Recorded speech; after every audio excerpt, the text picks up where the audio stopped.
안녕하세요. 8월 6일 소망의 아침으로 다가오는 금요일 주말입니다. 오늘은 이사야서 57장 14절부터 21절의 말씀을 가지고 그래도 우리를 고쳐주시는 하나님의 은혜에 대한 이야기를 함께 나눠보겠습니다. 56장부터 66장까지는 예루살렘으로 다시 회복되어 돌아온 이스라엘 백성의 이야기가 나타납니다.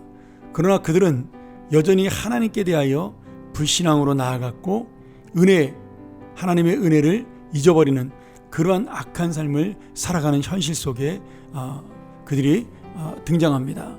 그러면 왜 그들이 하나님의 회복을 입고도 70년 만에 돌아온 그 땅에서 다시 옛날 모습으로 돌아갔을까요? 그들이 돌아와 보니 그 땅은 예전에 솔로몬의 성전이 있었던 아름다운 땅이 아니라 황폐한 그러한 땅이었습니다. 너무나 힘들었고 어려웠고 또 예루살렘 땅에 들어가지 못해서 외부에 거할 수밖에 없는, 그러면서 예전의 영광을 찾지 못했던 그 땅을 바라보며 이들은 낙심하고 실망하게 되면서 이 세상에 대한 원망, 불평이 하나님에게로 간 거죠. 그럼에도 불구하고 오늘 하나님께서는 그들을 바라보면서 내가 그의 길을 보았은즉 그를 고쳐주고 그를 인도할 것이다. 그들로 인해 슬퍼하는 자들에게 위로를 주며 다시 이스라엘 백성들을 어려운 상황으로, 실패로, 고난으로 인도하지 않을 것이라고 약속의 말씀을 주시면서 우리의 삶을 고쳐주시겠다라고 약속을 해 주십니다. 오늘 57장 16절에 보면 내가 영원히 다투지 아니하며 내가 끊임없이 노하지 아니할 것은 내가 지은 그의 영과 혼이 내 앞에서 피곤할까 함이라. 지금 이스라엘 백성들의 범죄함을 보고도 하나님께서는 더 이상 그들을 심판하지는 않겠다라고 말씀하십니다. 그리고 이제 새로운 방법으로, 창조와 구원의 방법으로 그들을 새로운 영으로 만들어주시고 새로운 인생으로 만들어주시겠다라고 그렇게 약속을 해 주십니다. 15절에 보면 지극히 존귀하며 영원히 거하시며 거룩하다 이름하는 이가 이와 같이 말씀하시되 내가 높고 거룩한 곳에 있으며 또한 통회하고 마음이 겸손한 자와 함께 있나니 이는 겸손한 자의 영을 소생시키며 통회하는 자의 마음을 소생시키려 함이라. 오늘 소생이라는 단어를 계속해서 말씀하면서 통회하고 마음이 겸손한 자, 내가 너희와 함께 있다. 겸손한 자의 영혼을 소생시킨다. 통회하는 자의 마음을 다시 살리신다. 오늘 우리가 죄는 지을 수 있지만 하나님께서는 우리의 마음을 바라보며 내가 너희와 함께 하겠으니 돌아오라. 이제 너희의 교만을 내려놓고 회개하라. 통회하라. 눈물을 흘리며 주님 앞에 돌아와라. 오늘 그렇게 말씀하시면서 그러한 하나님의 마음을 가지고 회개하며 주 앞에 나오는 그 인생은 주님이 소생시켜 주시겠다라고 말씀하고 있는 겁니다. 오늘 여러분, 회개는 부끄러운 것이 아닙니다. 겸손은 수치스럽고 무능한 것이 아니에요. 우리가 하나님의 말씀 앞으로 돌아온 회개가 내 안에 있을 때 나는 아버지께로부터 얻은 새로운 소망과 생명이 내 안에 새롭게 일어납니다. 하나님 앞에 겸손한 인생은 이 땅에서 낮아지는 인생이 아니라 하나님이 세워주는 인생이 됩니다. 오늘 14절에 이렇게 말씀하죠.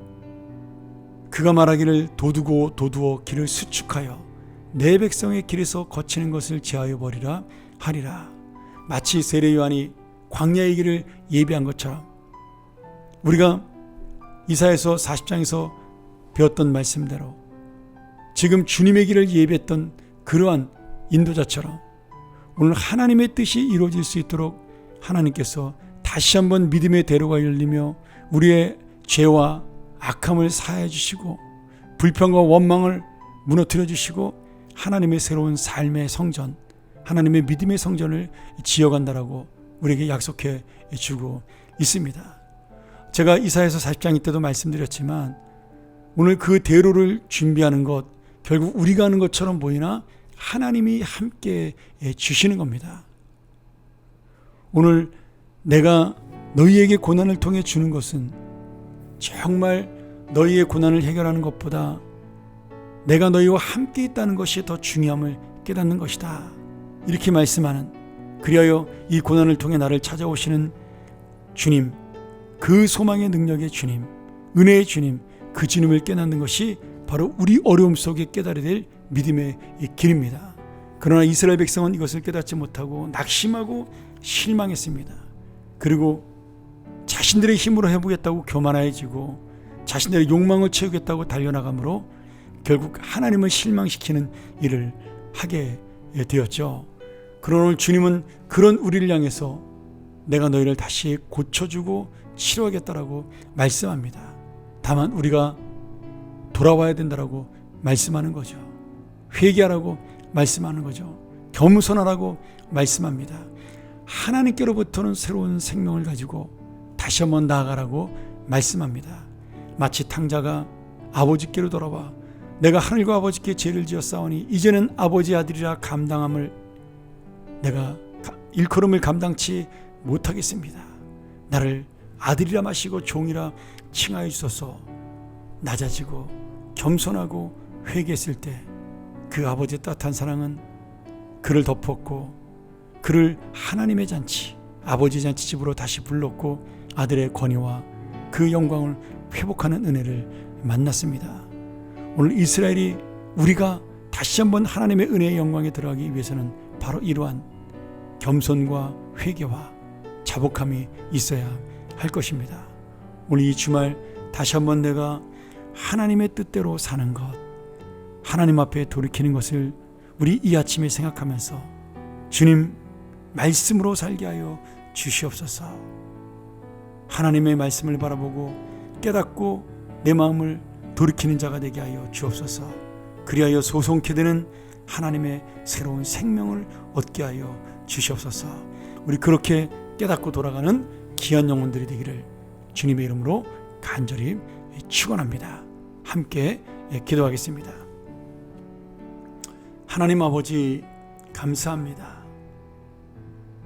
악인은 평온함을 얻지 못하고 그 물이 진흙과 더러운 곳을 늘 솟구쳐내는 것처럼 요동하는 바다와 같다라고 말씀했는데 그것이 우리의 불평이고 불만이고 요동하는 마음이었는데 오늘 내가 다시 한번 우리를 새롭게 창조하시고 소생케 하시는 하나님을 바라보며 내 마음을 주님 앞에 맡길 수 있는 믿음을 허락하여 주시옵소서.